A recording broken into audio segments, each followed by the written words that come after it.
Trees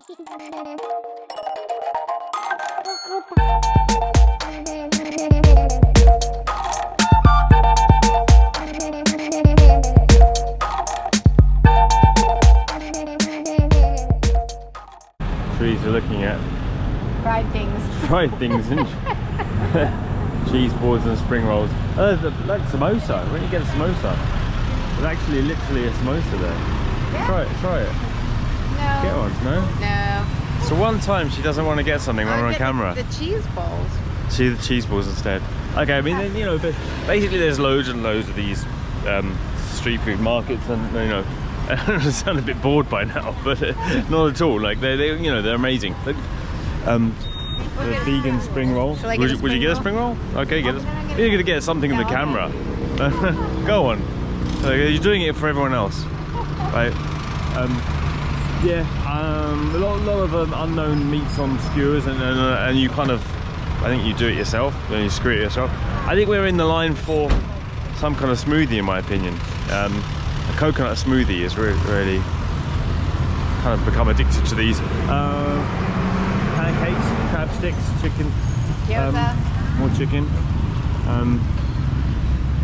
and mango sticks. so nice. Yeah, they start. I reckon they start about 5, and we're here at kind of towards 6. A lot of mango sticky rice. You always find mango sticky rice everywhere. Didn't think I'd like it, but I do. Khao soy chicken and pad thai. Khao soy is like a creamy kind of coconut-based sauce. North Thai with a bit of chicken in it, and these noodles, and then part of the noodles is fried noodles, which is actually quite nice. The broth is a little bit rich for me, but very popular here. Teresa likes it. Yeah, there is a smoothie place over there. Let's say kind of let just show everyone a little bit more. Yeah, more meats. If you're in the line for meats, you're happy here. And a lot of curries here. Different curries, and then you kind of take them away in a bag. I think a lot of people don't cook much at home, local people even, because there's just so much available on the street, and the street food is incredibly cheap. I mean, for example, there's these fish here, and she's doing some kind of grilled fish, and it's for 50 baht. Now 50 baht is about less than €1 for a fish. And so every day I say I won't have one of these every day, and every day I have one every day. This is a coconut smoothie, so it's the inside of a fresh coconut, which is kind of, I don't know, like jelly-like, if you don't know. Probably everyone knows this by now. And then they blend it up with coconut water and I think some kind of sugary thing. Yeah, they've got all these tables laid out, and then there's this canal. As I said, it's like the Venice. It's a moat. Well, it looks like a canal. It's a moat that surrounds the old town. We should know that by now. Anyway, it's very nice, yeah, you could while away many hours just looking at the food stalls, having little bites, and it'd cost you a few dollars, you know. And yeah, it's really fun, really nice. So here we are at Hummus Chiang Mai. Here's Teresa, and here am I, and you know, beautiful courtyard from the surroundings, just like being back in Tel Aviv. So let's see what the food's like. Okay, Teresa's gonna bite into a, I'm gonna say it's a falafel sandwich. It's not a falafel sandwich. It's a hummus sandwich. It's a hummus sandwich with fries. And I'm waiting for mine. What we find across Asia generally is that they don't necessarily hook up the orders together. So you could have your whole meal and the other person's still waiting for theirs, which is unfortunate. But anyway, how is it? Really good. Is it? Hummus is good? Yep, everything's good. Wow. Okay. Let's see what mine's like.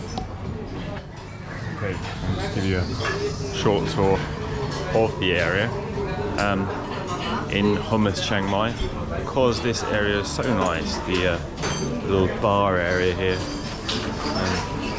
just does feel like a little, very different kind of westernized, or yeah, it's kind of an east and west oasis in the middle of Thailand. Really cool. So here we are again. Trees are in shot this time. Maybe the hat because I've been swimming and it's quite cold to swim here, and now I'm cold. Anyway, it does seem a bit strange to have a hat in Thailand, but here I am. It's not that cold really for most people. I'm just quite cold-blooded. And we're coming to this market again, which is I don't want to say that, I don't want to pronounce that. Plo and Rudy. Anyway, we came, there's so many street markets, and this is one that's quite touristic really, but in such a way that it's also quite nice to sit down, and they've got kind of... Quaint and organised. Yeah, it's pretty organised. You're not kind of always running the risk of stepping in some gunk or... and the plastic stalls are a little bit... Well, actually metal stalls here. So it's a little bit upmarket, a street market, I suppose. Anyway, we're just gonna... We've done loads of whips around with food. Also, it's got live music. That's kind of nice of you. Well, it's not live right now, but there is live music. And I think we've done a whip around of what's here. So we're just gonna get some food, and then we'll let you know what it's like. And then you can see it. It's quite nice, isn't it? So these trees are eating a, what is it, a taco? Vegetarian yeah, taco. vegetarian taco. It's a Mexican. Try and do it graciously. Am I on the camera or you? No. He's on the camera. You see, I always hold the camera. How is it?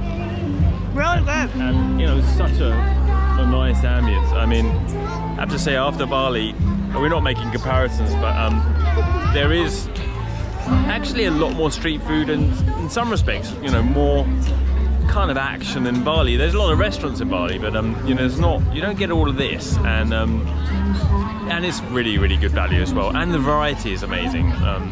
So yeah, pretty happy with our little sojourn in Chiang Mai. As Teresa chomps down on the taco, so I'm just going to get a bit of that.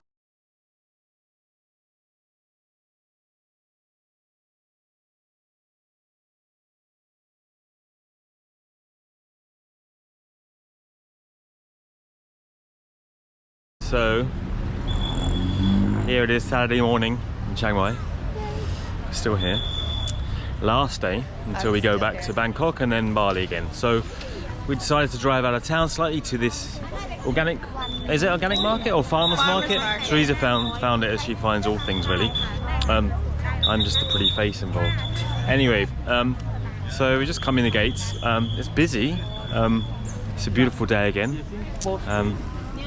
Yeah, it looks lovely. This is kind of like a little bit of a village outside Chiang Mai, it seems. Yeah, so far lots of little craft stalls really. As always, we're always looking for the food element of things. Teresa promised me some croissants. That's why I drove all the way out here. And unfortunately, you know, around Chiang Mai, it's the roads are big and kind of... And there's big trucks as well. They drive a big pickup truck. So on a tiny scooter revving on these really kind of 4-lane roads with massive trucks, it's not fun. So I'm really hoping for a croissant soon as a payback for coming out here. Let's see what we find. So I just want to show you there's a lot of different stalls, and really just a lot of really nice kind of linen wear. So many different stalls selling. Yeah, like really, it's not rubbish stuff at all. Dresses and all kinds of. And it is quite kind of authentic and in keeping with, I think, their own kind of fibres and style. Yeah, stall after stall with linen wear. I'm very good with shopping myself, so. Maybe Teresa will get me something, but yeah, really nice. So after 5 minutes exploration, I don't know, are you in the market for buying anything? I'm in the market for buying coffee. Okay, we're still looking for coffee, but anyway, it's just a beautiful space really, and you can see everything is just done so nicely. and there's loads of these markets, and this one is one of many in Chiang Mai, and it's huge, massive, and I don't know, I mean, just I don't know, in so many ways it puts Europe to shame, really. I mean, everyone's kind of quiet and kind of respectful, and yeah, and it's just very peaceful, to be honest. It was, even without the croissant, it was worth the journey, but I reckon we may be finding a croissant soon. So we've definitely found a super busy area for eating and stuff now. Yeah, there's a farmer's market going on. Unfortunately, we're not here longer to cook, but I mean, just all this amazing produce, greens, and I don't even know, passion fruits. Yeah, because obviously, I mean, the climate is temperate enough that you've got all the, you know, kind of salads as well that they can grow, and as well as all the tropical stuff, you know, so you kind of can grow pretty much everything here. Yeah, from bananas to coconuts, you know. See these fresh shelled coconuts ready to go. Yeah, absolutely amazing. So let's see what else we can find. Unfortunately, as I say, we don't have a kitchen. We're just currently just relying on our own ingenuity with the street food, which is easy enough, to be honest. It's very easy to eat here. You don't actually need a kitchen, but if you did have a kitchen, there's really so much produce you can take advantage of. I mean, there's all types of mushroom. Teresa doesn't like mushrooms, but amazing. And then all types of different eggs. And actually, I'm always surprised, in a good way really, at how little English is spoken in many countries. And here it's the same, so it's all in Thai. And they quite possibly don't speak English, so it may be a bit of a Russian roulette in terms of what you're getting, but yeah, there is a lot of stuff. I mean, there's all these different drinks, and they're very friendly. This drink looks like a edamame in a drink, an edamame drink. I never seen the like of. Someone doing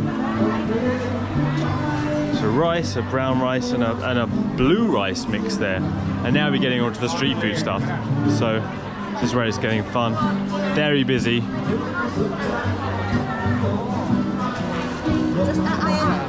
Huge rice cookers going on for breakfast. It's a bit different to our Western breakfast with kind of bread.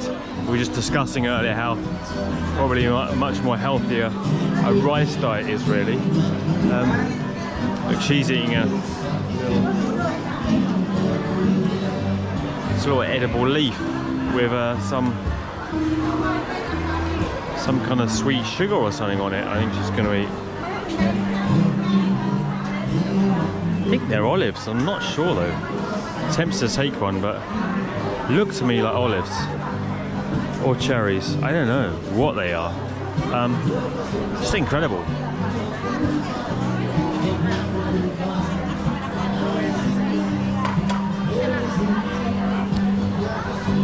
These are little salads, I think. Amazing, and then people are just taking them for breakfast, I think. Incredible, incredible. Should try a couple of these. I mean, not stick to the old Western kind of pastry breakfast, which is coming up here. Look. Kinds of scones, pizzas. There's so much stuff. It is just amazing. Anyway, I don't know whether I can show you any more stuff here, but. Hey, the croissant, so let's get a croissant. Do you want to get a croissant? There's more here. I mean, I'm just so well presented. Yeah. Right, let's get a croissant and see. Join you back in a second. I'm tempted to show you more stuff because they're just. It's a steamed bun stall.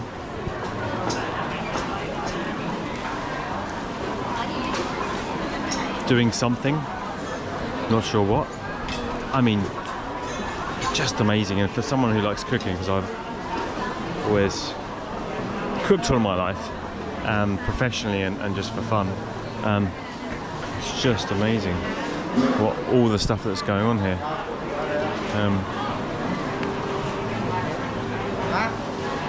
Satay on a barbecue.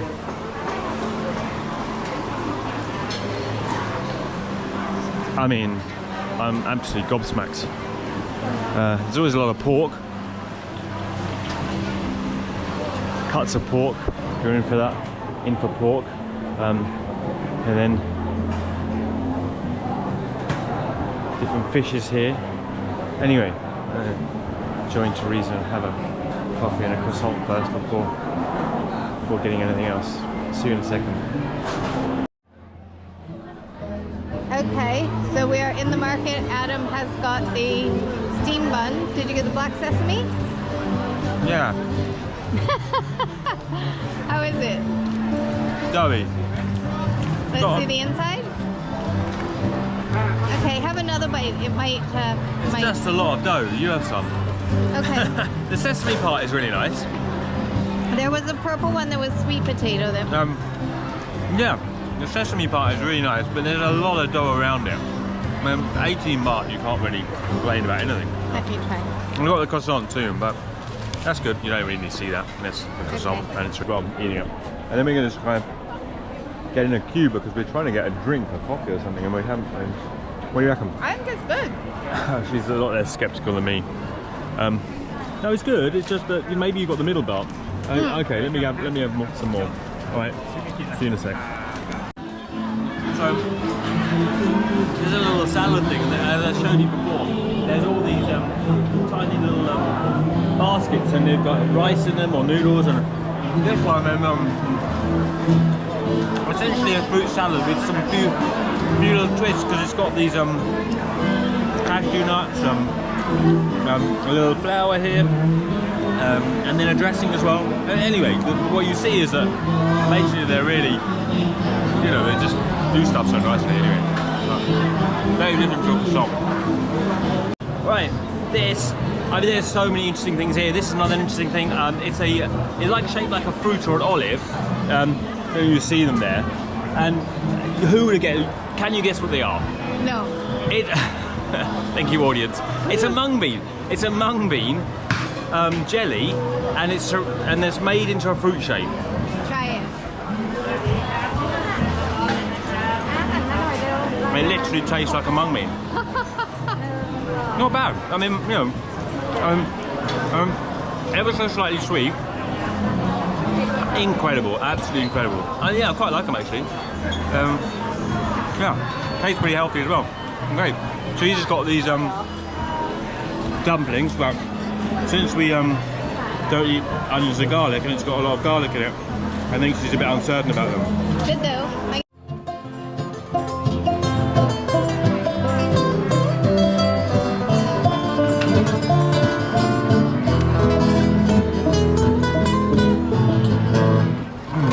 Guess the song?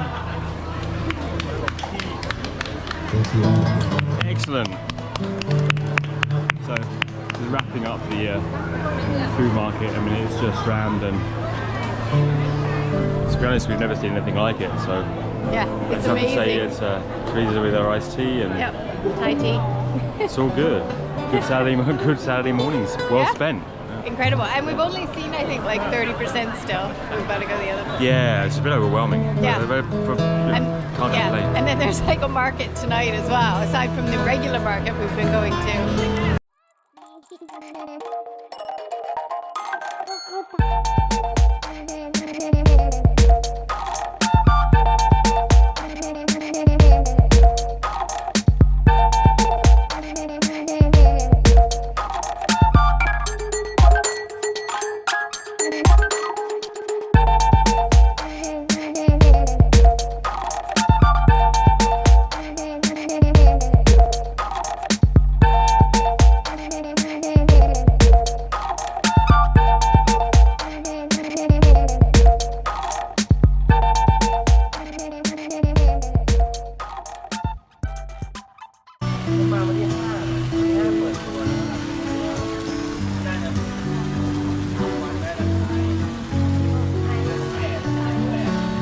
many local cafes in the mountains outside Chiang Mai. Beautiful, beautiful space, relaxing space, centered around this kind of pool. But don't think you can swim. But you know, beautiful space. We tried the food. It's you wouldn't come here for the food, but I mean, incredible kind of Instagrammer's paradise, they say. Which you know, seeing that we're here on the camera, probably is kind of true, isn't it? Anyway, yeah. So you can find these kind of cafes scattered in the kind of midst of the jungle outside Chiang Mai. There's a mountain just outside the old town that you can kind of drive up into, and there's all these lovely cafes here. A lot of them are really actually very good, serving good coffee and good food. This one, I think it's more style over substance, let's say. Ages, Yeah. He's offering me the whiskey, like it's whiskey. I smell something. Dope. Is this dope? Yeah. So now cannabis has recently been legalized in Thailand. It was illegal for quite a while. Anyway, this guy is selling it, and he's sold it for the government. He's got a license for the government anyway, and now he's making an offer. But you're not getting it. I don't think I'm going to get one. But he's making tea and coffee and even whiskey with the the cannabis. We got the Godfather, that's called the name of. It's the Godfather. Yes. The Godfather. If you got whiskey, coffee, and Cannabis. cannabis together, is the I believe that is the Godfather. I reckon. And look at the plants. There's I can vibrant smell them. plants. That's one the indica. Yeah. This the hybrid sativa. Yeah. It's a purple dark frost. It's for my company. Plus the green part we make it. And look at these companies Yeah. here. They're going to come around. Medical cannabis expert. Plus the green This part. is his company. If you're interested in Chiang Mai in the market for a bit of dope, it's Rasta Green Plus, and all these products. It's low THC, which means the stuff that gets you really high is the THC, and the CBD is the higher part of it, I think. But it still has some THC in it as well. And you know, I mean, if you smell it, Hey, you can smell it. yeah, it still smells really nice, to be honest. Yeah, well, takes me back to my youth. Anyway, this guy is super high, and he's convincing me to. He's convincing he wants me. Rasta Cafe. He's got a Rasta cafe, Yeah, so I'm just lucky Teresa rescued me in the nick of time before I had a coffee with him.